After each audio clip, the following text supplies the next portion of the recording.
The Jewish people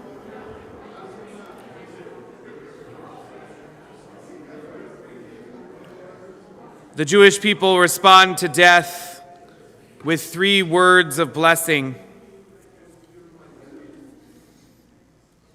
In English, the words mean, "Praised is the judge of truth." Let us begin our service with the wisdom of our tradition. Please repeat these words of blessing after me. Baruch Dayan Haemet. Praised is the judge of truth. Adonai Natan v'Adonai lakach, Yehi Shem Adonai mevorach. Adonai has given and Adonai has taken. Praised be the name of Adonai. Death has taken Cynthia Tepper, Chaya bat Chanoch v'Esther. She is mourned by our entire community and by her children, Stuart and Deborah, Nancy, Henry and Jane and Audrey, by her 6 grandchildren, Clinton and Katie, Sam, Annie, Jonathan, Kate and Miles, and by her 2 great-grandchildren, Boone and Ferris. She is also mourned by cousins and by extended family, friends, and community.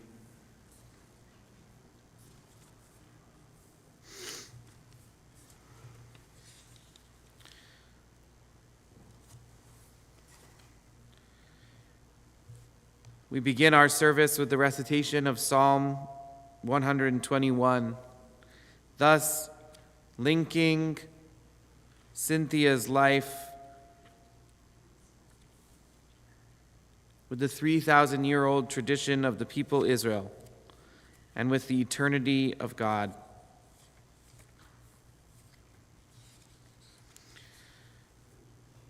Shir Lamalot Esa Inai El Heharim Me'ayin Yavo Ezri.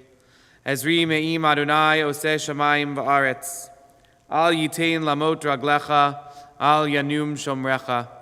Hine Lo Yanum V'lo Yishan Shomer Yisrael. Adonai Shomrecha, Adonai Tzilcha Al Yad Yeminecha. Yomam Hashemesh Lo Yakecha V'yareach Balayla.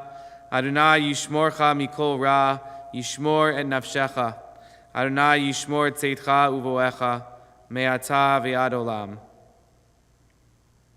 A song for ascents. I turn my eyes to the mountains, from where will my help come? My help comes from Adonai, maker of heaven and earth. Adonai will not let your foot give way, your guardian will not slumber. The guardian of Israel neither slumbers nor sleeps. Adonai is your protection, a guardian at your right hand. By day the sun will not strike you, nor the moon by night. Adonai will guard you from all harm and guard your life. Adonai guards your going and coming, now and forever. At this time, I invite words of memory from the family, beginning with Annie.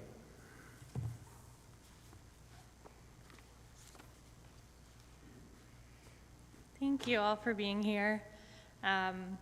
My grandmother was a very special person to so many people, so I think there's a lot that will be said today that will be shared by so many here and also by others who are not able to be here. This town is also very special to all of us, and I think it's fun and interesting to be back and realize how many of these places, how many of these roads, how many of these Stewart shops we've frequented, many ice cream cones had over the years. I think of my grandmother as somebody who is always put together and always busy, and I look around and think of the style that I got from my mom and from my grandmother and how many hours we spent in Talbot's dressing rooms and just trying to put her best self forward always, and that was true through the very end. Her many caregivers, she always looked beautiful, always, every day. I think of the many, many dinners that we had around the big table on Stone Ridge Road, and the brisket and the folding chairs shared between Aunt Alice and my grandmother, and just the hustle and bustle of their lives and how hospitable they were to all the people they loved them, and neighbors here, neighbors who have reached out to share their wishes and their thoughts about my grandmother. And so much of it is about my grandparents together too, because they were such a unit. And so much of that was because she kept up that unit. And that was a beautiful thing over a lifetime. And I hope that we all think of her when we take care of our neighbors and take care of our family and make ourselves presentable to the world too. Means a lot to all of us that you're here, and she was very loved, and I loved her very much. So thank you. Oh wait, I had one story. I forgot to tell the one funny story. I was probably 9, and we were on the beach. We were on Ridgevale Beach, and we went to the snack shop, and we were walking back from the snack shop, and like in our bathing suits, and she sees the Seftels, and like out of nowhere pulls a lipstick and puts on her lipstick. Like we were in bathing suits, and somehow she made sure she had her lipstick. And that's very Cynthia, so.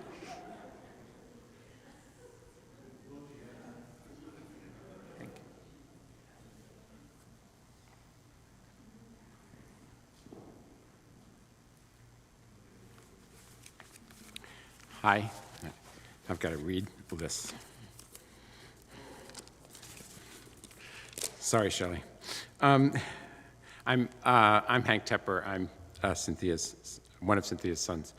I want to thank Rabbi Spitzer for your kindness and your empathy today and during the past 3 years when you've presided at the funeral of both my father Clifford and now my mother Cynthia, and maintaining the connection with Agudat Achim, which was my parents' lifelong synagogue, has meant a great deal to our family. It's also, I want to welcome all of you for being here on a very cold day to say goodbye to Cynthia, who I know all of you loved, and who loved every one of you as well. And it's amazing to see some of the people who took the time to come, and we really appreciate it. I'll offer some memories of my mother in a moment, but I want to start by digging just a little deeper because Cynthia had not been well for several years. I knew that this day was coming, and I've spent some time thinking about the essence of my mother, of what her long life meant to her and to me and to all of us. And reaching a set of succinct, eloquent conclusions about her is not as straightforward a process as it was when thinking about my father. In Clifford's case, what came to mind almost immediately were his professional achievements and his intellectual pursuits. And my mother, I think, on the other hand, was on the surface a more modest person. She led the more conventional mid-20th century life of a wife and mother. But of course, there was much more. Beneath the surface, for example, Cynthia had keen intellectual interests. She loved William Faulkner. She introduced me to the unfolding, abstruse mysteries of The Sound and the Fury, which was a book that always fascinated her. She was extremely proud of her and our most famous relative, Richard Ellman, who wrote the definitive biography of James Joyce. And she talked often about how if she had been born into a later generation, she might have become a lawyer. She was fascinated by the law, and she had great aspirations for me, or really any of the 4 siblings, to become lawyers. And alas, we thwarted her hopes for us. But she continued to dare to dream. And I remember that years into my career, when I was the director of the Nature Conservancy in New York State, and I had an entire legal department that reported to me, she dutifully reminded me that it might not be too late to go to law school. So I just want to mention, whether you knew that she was also a Jewish mother. Seriously, when I look back and I try to capture the great value of my mother's long life, it's just not helpful to recite a list of professional and academic accomplishments. And it seems, on the other hand, superficial and hackneyed to say that she dedicated her life to my father and to raising the 4 of us into adulthood, although this was certainly the case, and she was extremely proud of it. I think one needs, again, to look deeper to understand just how significant and complex an impact my mother had on all of us. What immediately comes to mind when I think of Cynthia during her years as a vibrant, busy member of our family and her community is presence, or maybe more accurately, omnipresence. My mother was a constant, positive, and enduring presence in my life, day in and day out. She created the flow, the rhythm of my childhood and adolescence. She was there in the morning when I came downstairs, sitting in the kitchen in her big blue fleece robe, drinking coffee, reading the Gazette and the New York Times, musing about our town and state and country, about her friends, about my school, about my life. And she was there in the afternoon and the evening, sitting the six of us down at the dinner table for school reports and squabbles and full-on fights and spilled milk and forced civic lessons from my father and lots of laughs. When I got older, but before we had kids, Jane and I lived in New York City. And on many weekends, we would leave the sweltering city for 2 days of lounging by the pool on Stone Ridge Road, kibitzing with Cynthia and Cliff, or tromping around the land in Burtonville. And my mother absolutely loved these weekends. And Jane and I felt completely taken care of. We look back on them as one of the quiet highlights of our adult life. When Sunday rolled around and we faced the miserable specter of driving back into the city and searching in vain for a parking space with all the bummed-out weekenders, Cynthia would invariably do everything in her considerable power to convince us to postpone the inevitable, stay over in Niskayuna, get up at 4:30 a.m. on a Monday, and schlep back downstate. She really didn't want us to go, and she would ply us with more cantaloupe and iced tea and grilled chicken, and more times than I can count, she won the argument. So when I reflect on the constancy of my mother's devotion to our family, I've come to realize just how deeply she's helped form my very identity as a human being. Those of you who know me understand that I'm not a very metaphysical person, but if there's such a thing as a soul, my mother shared her soul with me, and that whatever admirable qualities I have as a person are really a part of her. The ways I think, the way I talk, the way I interact with other people, the things I find funny, the way I move through the world. And I don't want to be sexist about this, but I suspect that many of us have been influenced in similarly deep ways by our mothers, especially by mothers of Cynthia's generation. Taking nothing away from professional accomplishments, with which my family has been pretty obsessed, I can't think of a more consequential way of living one's life. So before I go too far down the philosophical rabbit hole, I want to say a few things about Cynthia that I think will resonate with you. My mother was a very social person. She loved people, especially her family and friends. I know she was always ambivalent about being pulled up from her roots in Queens, from her mother and father, Francis and Harry, from her sister Evelyn, who was probably her best lifelong friend, to move with my father to the cultural wastelands of upstate New York. She never stopped missing her downstate family, and I think that was a source of quiet sadness for her through the years. But Cynthia was also emphatically not a complainer. She didn't have a self-pitying bone in her body. And over time, she embraced and enriched her community, making literally fully lifelong friends with Pat and Lee Seftel, Miriam Lester Citrin, Neil and Vita Felmus, Barbara and Howard Levine, Steve and Peggy Fitz, Phyllis and Arnie Ritterband, John and Joan Weil, Emily Mason and Wolf Kahn, Jason and Alice Tepper, and more that I've probably missed. Cynthia loved and was sustained by these couples, Jewish, educated, stable, successful Schenectadians, who in turn raised one child after another into lives of purpose and accomplishment. Some of them are here. And at the end of her life, she helped shape the lives of her grandchildren to adhere to these same values, and she lived to meet her great-grandchildren.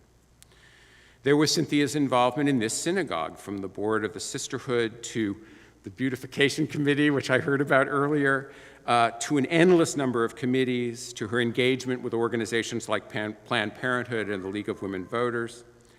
In the 1970s, she went back to school to get her master's degree in education. She tried her hand at teaching, and then she found a career establishing and then managing the museum store at the Schenectady Museum, which was a job that she did very well. My mother had the kind of lifelong community and social docket that most of us only dream about. And she did all of this with a kind of low-key, self-effacing, seemingly effortless elegance. And I also maybe should mention that she never met a bar mitzvah party or a wedding reception that she didn't love. I've received so many heartfelt emails and texts this week from friends and relatives, and almost everyone I've heard from mentions their memories of seeing Cynthia, a beaming Cynthia, dressed to the nines, laughing or dancing or chatting away with guests at one party or another. I also don't think anyone loved to just hang out more than Cynthia, which was in stark contrast to my father, to whom hanging out was basically a character flaw. We would all cram into my father's study, the TV humming in the background. She would riff away on every subject under the sun, laughing uproariously at any number of our questionably funny jokes and asides. And she definitely would have wanted to be at this funeral just so that she and Jane and Nancy could eat Haagen-Dazs and debrief and gossip and laugh about everyone here until late into the night. Our daughter Kate, who couldn't be here today but sends her love, wanted me to emphasize her memories of her childhood being shaped by endless summer days hanging out with Cynthia at the pool in Niskayuna, in the gazebo, gobbling down a full spread of food, picking raspberries in the bushes, being constantly reminded that she could invite her friends over or host parties anytime, which Kate took advantage of. My mother was also particularly skilled at organizing family gatherings and vacations, which was no mean feat for 4 kids and just a slightly demanding husband. Of course, a constant was the annual trip to Cape Cod, a sacred ritual for the Schenectady Jewish Mafia, and these vacations provided the most simple fun that any of we children could ever have. And Cynthia also planned a number of fantastic adventures in the Caribbean and more far-flung destinations. And a legendary, at least in our family, 5-week trek across the United States, 4 kids, 2 parents crammed into a station wagon in 1968. That was 58 years ago, and I remember it like it was yesterday, and have bored my own children with stories about it endlessly. One of the most vivid memories I have of those trips was the sheer delight that my mother took in watching my siblings and me having such a complete blast. Cynthia had an innate understanding of how to create deeply affecting lifetime experiences. My mother was also very funny, and making her laugh, which was pretty easy to do, was one of the pleasures of my life. And as competent as she was, she could also be a bit spacey and a bit goofy. And I'll leave you with one indelible story of Cynthia in my youth. I've always been close to my older brother, Stuart, and when he went off to college at Yale, I was in junior high school. I visited him in New Haven fairly often, and I would take the bus from that sleazy Trailways bus station in downtown Albany, and one afternoon my mother was driving me to the station, and we stopped at the toll booth on the thruway, and Cynthia gazed absent-mindedly forward and noticed that the car in front of us had a car dealership a sticker on it from New Haven. So like a bolt of lightning, my mother was struck with the brilliant idea that I should just go up to the driver of the car and, with words that will live in infamy, ask him if he's going to New Haven. Suddenly, this was the greatest idea she ever had. Ask him if he's going to New Haven. Ask him if he's going to New Haven. Go, quick, before he drives away. I was all of 14 years old. I still did what I was told. So before I knew it, I was out of our car, sleepwalking up to the passenger side of this complete stranger's car. I leaned into the poor guy's open window. I was about to croak my question when he stared at me with a mixture of alarm and fear, closed and locked his window and door, and sped away. It was only then that I realized the complete insanity of my mother's idea. I ran back to the car yelling at her. What the hell had she been thinking? And also picking up my broken binoculars up off the highway that had fallen out of the car. So ever since, when any member of our family is considering asking a total stranger any kind of question, we invariably remind them, imitating that iconic voice of Cynthia's, ask him if he's going to New Haven. Cynthia was truly one of a kind. She was fiercely dedicated to her family, friends, and community. She was funny, smart, a whole lot of fun, and present in our lives that was profound and extraordinarily important, and we'll miss you, Mom. Thanks.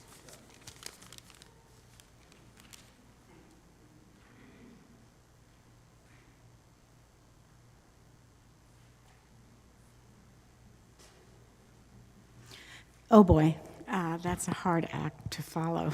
I'm Audrey. I am the youngest of the 4 Tepper children.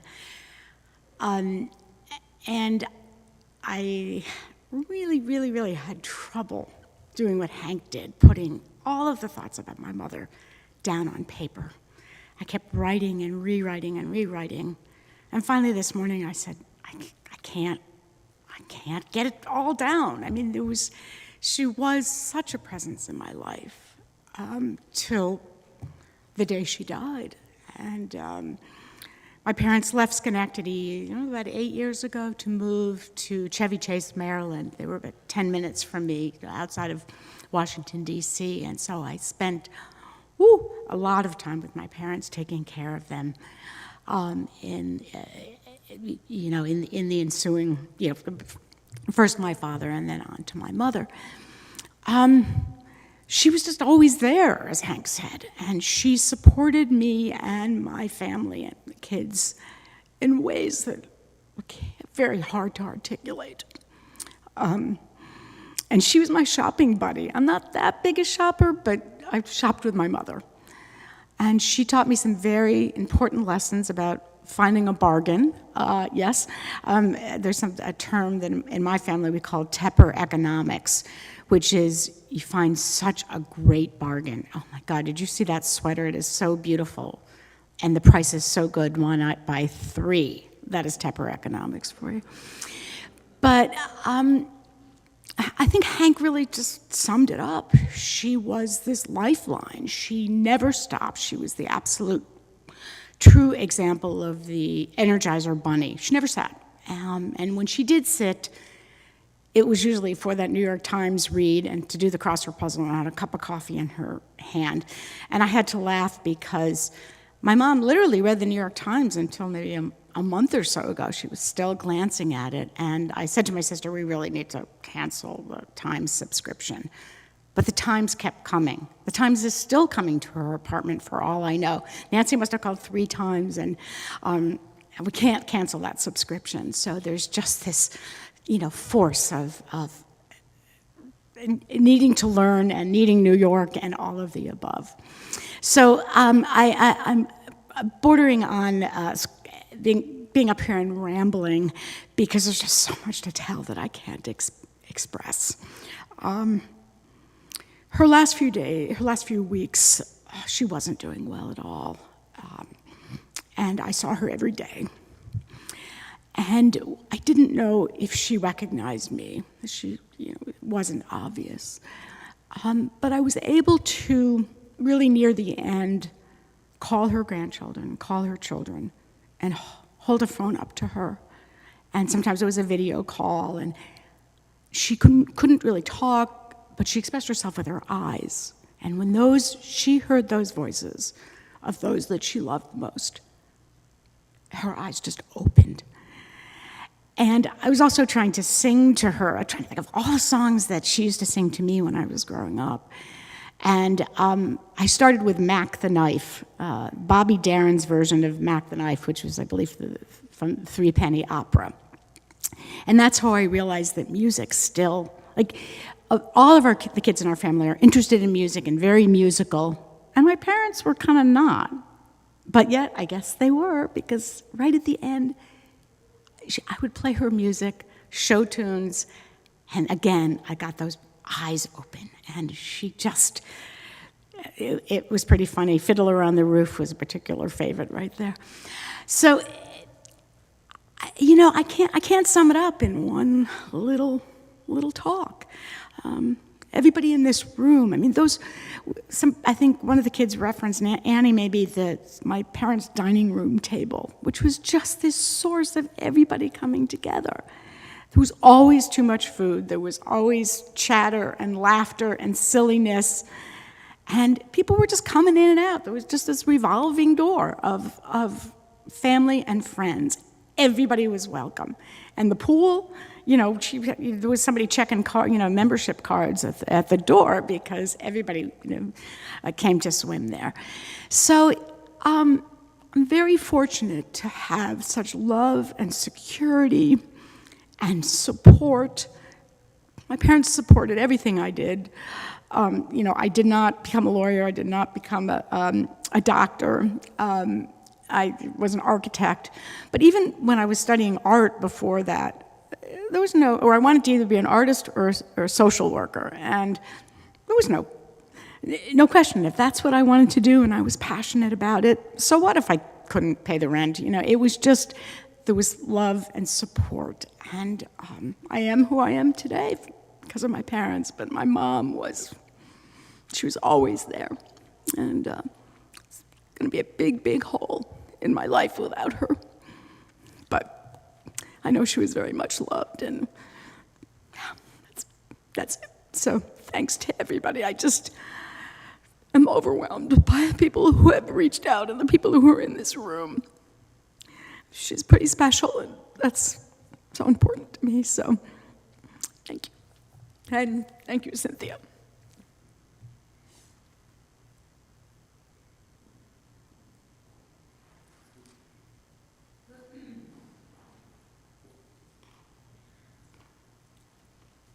Good morning. I'm Jane. I'm Hank's wife, and I'm reading some comments from our son, Miles, who couldn't be here today. Growing up, my grandmother Cynthia and my grandfather Cliff were constants in my life. Living only a few minutes apart, we were with them often, whether for dinner, holidays, or just general time together. My grandfather gets a lot of deserved credit for being a teacher to us kids. He'd teach us, or try to teach us, about things like nature, history, religion, etc. But it was Cynthia who really taught me more straightforward things about the world I lived in. Things like taking books out of the library, cutting up food at dinner, how to talk to people on the phone, things that were important steps in making me more of a real person. In 2016, I got a summer job back in Albany, but my family had moved to Massachusetts by then. So I stayed with my grandparents for the summer. I was used to spending time over there, but I hadn't actually stayed for an extended period. And as a 20-year-old, I'd be lying if I said the prospect of a summer at my grandparents' was exciting. My grandfather had gone through several major health issues in the years leading up to 2016, and my grandmother was his very devoted caretaker. But it was clear from the moment I arrived that she was happy to have my company. I hadn't anticipated having an opportunity to get to know my grandmother as an adult. Every morning that summer, I came downstairs to a fresh cup of coffee and a conversation. This was the summer of 2016, and there was a lot going on, specifically and memorably the lead up to a disastrous presidential election. Everyone who knew her knew that Cynthia had high expectations for her family. So much of who we are and what we've achieved as a family is in part thanks to those expectations. But what our conversations that summer showed me was that her expectations extended beyond our family to the country and to the wider world. She had a clear idea of who people could be and what she thought was right. We went through the turmoil of that election season, learning from each other, and this was reflected every day in our morning and evening chats. I've had many intergenerational political conversations with my elderly family members, but what sticks out to me was Cynthia's genuine interest in my point of view, of what I thought about what was happening. She recognized that the world she knew was changing, and rather than deny it, she looked to me to help her understand it. She asked for my own thoughts and ideas, and she didn't she didn't at all brush me off or ignore me. She saw me as an adult and respected my perspectives. I talked more with Cynthia that summer than maybe in my entire life up to that point. Until then, my grandparents were more of a resource or even authority figures to me, but spending time, even sometimes mundane, daily lounging time with my grandmother helped cut through that assigned maternal role to the person that she was. She was a caring, funny, anxious, and thoughtful person.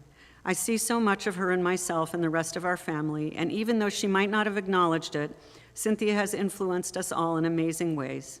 When I think of her now, I'll always remember our relationships as it was that summer, drinking a morning coffee and talking about whatever was going on in the world, and then, once it was time for me to leave, realizing that she'd packed me a lunch for the day without me even noticing. I'll miss her, but I know absolutely that she will always be with me.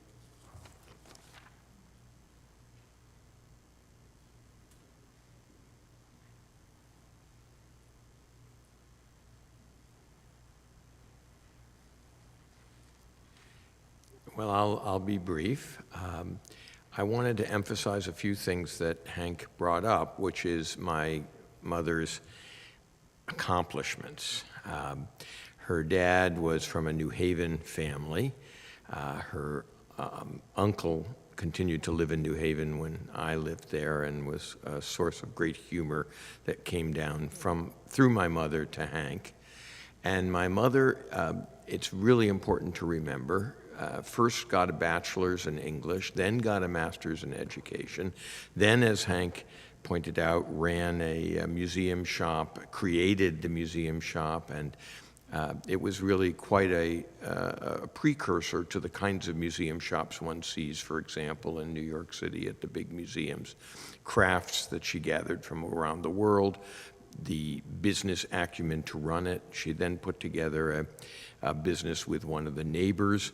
So she actually had a series of accomplishments beyond what we had as a family. And that's not to belittle what we had as a family, which was quite remarkable, and her accomplishments in nurturing and raising all of us and encouraging all of us are in no way to be belittled, but it is really important to remember her capacity. Hank mentioned her interest in Faulkner. Her interest in literature was really quite broad, and she engaged people. I remember her engaging Jane's mom about Patrick White, who had just won the Nobel Prize for literature. Obscure areas of great knowledge were one of her strong points. She, of course, loved her grandkids beyond belief, and I think I'm going to shut up at this point and let my son say a few words about how she helped them.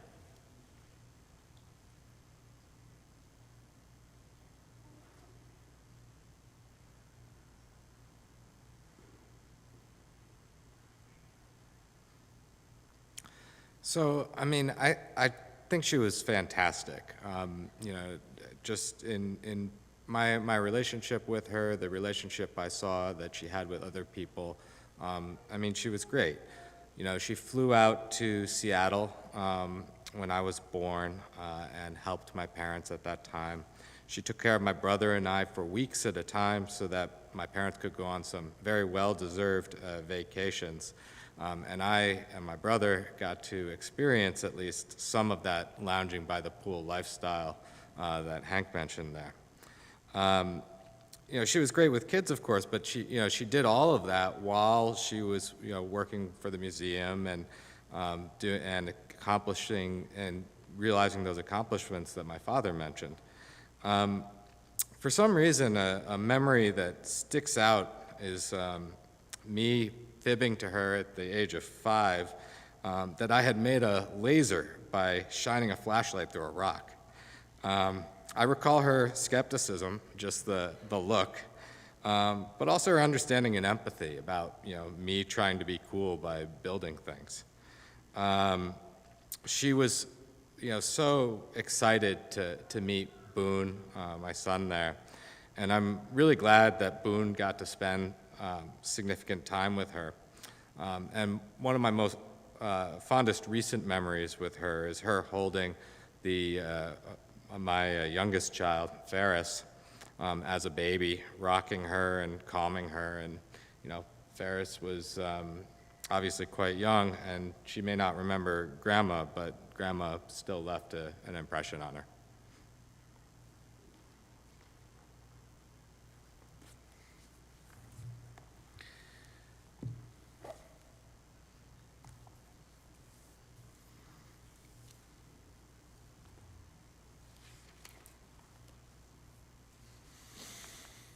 Well, it's a lot of people here today. I'm very honored to speak on behalf of my grandmother. Yeah, she's extremely missed. I'm sure we could easily fill a room twice this size if everyone came from all corners of the world who felt a deep connection to her. And yeah, I did feel a deep connection to her as well. She was there a lot in my life, and I think she was there for everybody. That was one of her strengths. I do think, although she was a very well-rounded person, extremely capable at all difficulties of crossword puzzle, she really grew a family. I think that was, like, from my perspective, her greatest accomplishment was family, friends, this incredible social connection. And she worked as a team with my grandfather to basically convince everyone to be an extrovert through considerable coercion sometimes. And it was useful. Maybe I would have not been as extroverted if it were not for her. She was very fond of music and me playing piano all the way to the end. It was very, that was also a way to get her to be very lively and appreciative. And it's no accident that we have so many music lovers. Maybe I have a story or two I can share. I guess, some of my immediate memories were of the gazebo too, but I do remember also being trapped, just like Hank had described, on the way to Yale. It was, especially when my parents were living in Cleveland, it was a partway stop, and it took a lot of artistry to not be trapped there on the way for a day or something. And so I got to spend time, and I was always welcome.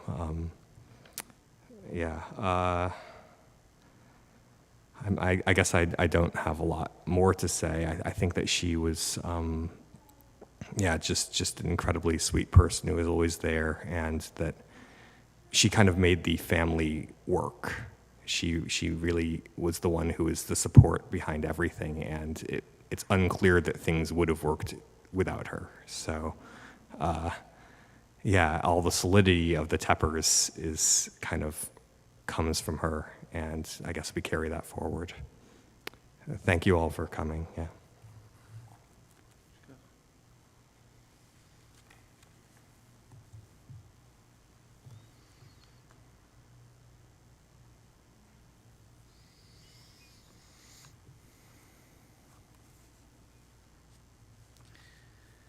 There's a verse from Proverbs that has been echoing in my mind as I've listened to stories about Cynthia's life. Chachmot Nashim Banta Beita. The wisest of women builds her house.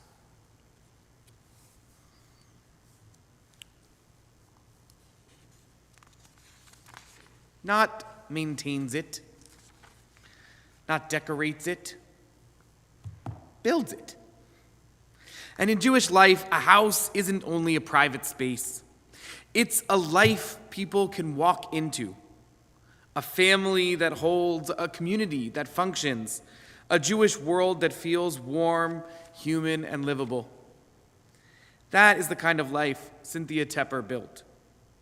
She did not seek the spotlight, and she did not stand at the center of ritual life, but Jewish life, family life, communal life was built around her. Quietly, steadily, wisely, Cynthia was a builder. From very early on, she was building lives that others could live inside. When she and Cliff moved up to Schenectady in the early 1950s, she didn't just follow him. She worked alongside him. She helped set up his medical office, organizing it, selecting employees, creating the structure that allowed a medical practice to take root and flourish. She wasn't just licking envelopes. She was midwifing an institution that would serve this community for decades. And she did all of that while raising 4 children, packing, planning, managing schedules, holding down the fort. Vacations, and there were family vacations, weren't really vacations for Cynthia. When the family went to the beach, Cynthia was cooking and cleaning. That was expected of women then, but she carried it with competence, intelligence, and resolve.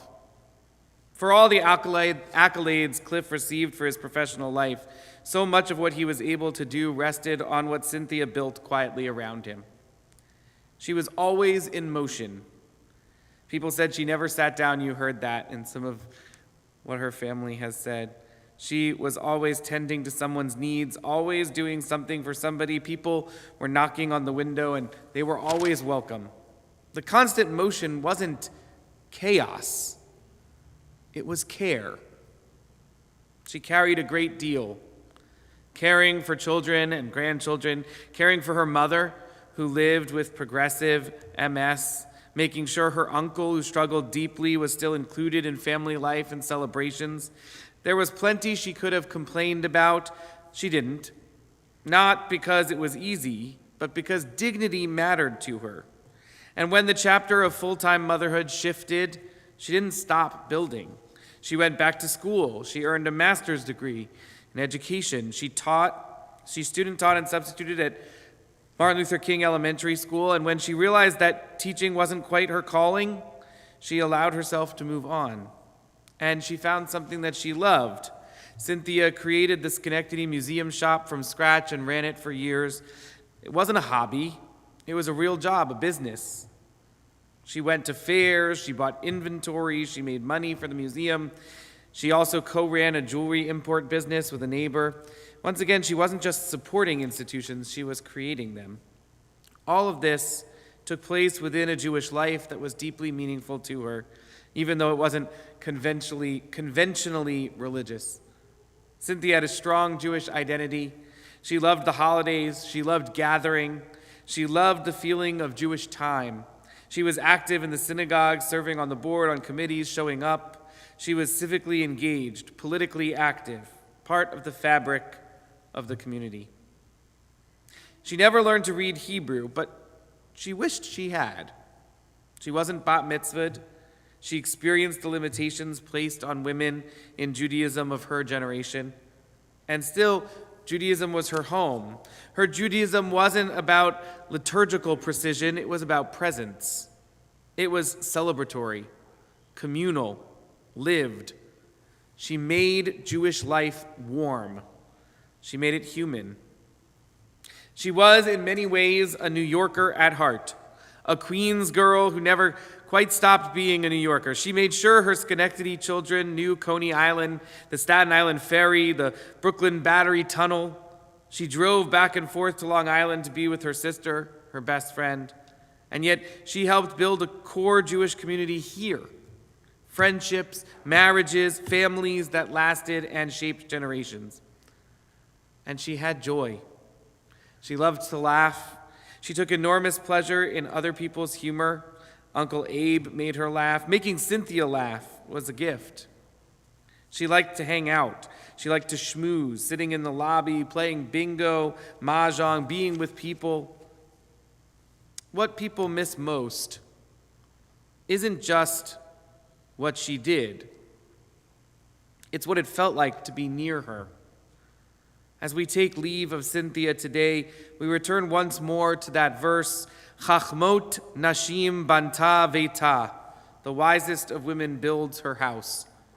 Cynthia's house was not only the family that she loved so fiercely, though she took great pride in her children, her grandchildren, and her great-grandchildren. Her house was a community, a Jewish life made livable, a place where people felt welcome, cared for, and at home. Jewish life endures not only through prayer and study, but through people who quietly make room for others to belong. Cynthia Tepper was one of those people. May the house she built continue to shelter all who enter it, and may her memory be a blessing.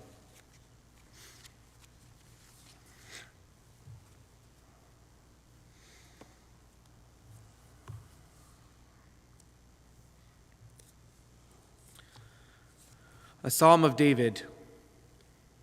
The Lord is my shepherd, I shall not want. He makes me to lie down in green pastures. He leads me beside the still waters. He restores my soul. He guides me in straight paths for his name's sake. Yea, though I walk through the valley of the shadow of death, I will fear no evil, for thou art with me. Thy rod and thy staff, they comfort me. Thou preparest a table before me in the presence of mine enemies. Thou hast anointed my head with oil, my cup runs over. Surely goodness and mercy shall follow me all the days of my life, and I shall dwell in the house of the Lord forever. Please rise if you're able. El malei rachamim, shochen bamromim, Hamsei menucha nechona tachat kanfei ashchina B'malot kedoshim u'teorim, kezoah harakia masirim, and nishmat Chaya bat Chanoch v'Esther shalcha l'olama, began Eden tehei menuchata. Ana ba'al harachamim, hasireha b'seiter knafecha le'olamim, utzror b'tzor hachayim et nishmata, Adonai hu nachalata, v'tanuach b'shalom al mishkava, v'nomar amen. Exalted, compassionate God, grant infinite rest in your sheltering presence among the holy and the pure to the soul of Cynthia Tepper, who has gone to her eternal home. Merciful One, we ask that our loved one find perfect peace in your eternal embrace. May her soul be bound up in the bond of everlasting life. May she rest in peace. And let us say, Amen. Almighty God of the living and the dead, send comfort to your children who grieve. Overcome by the pain of loss, they need your help to focus on the triumph and joy in Cynthia's life. Help them to meet grief with courage, to face sorrow undaunted. Help them to treasure what is now theirs because Cynthia has lived. Should despair threaten or faith falter, sustain us all, Adonai, for you are our refuge and strength, our ever-present help in troubled times. And let us say, Amen.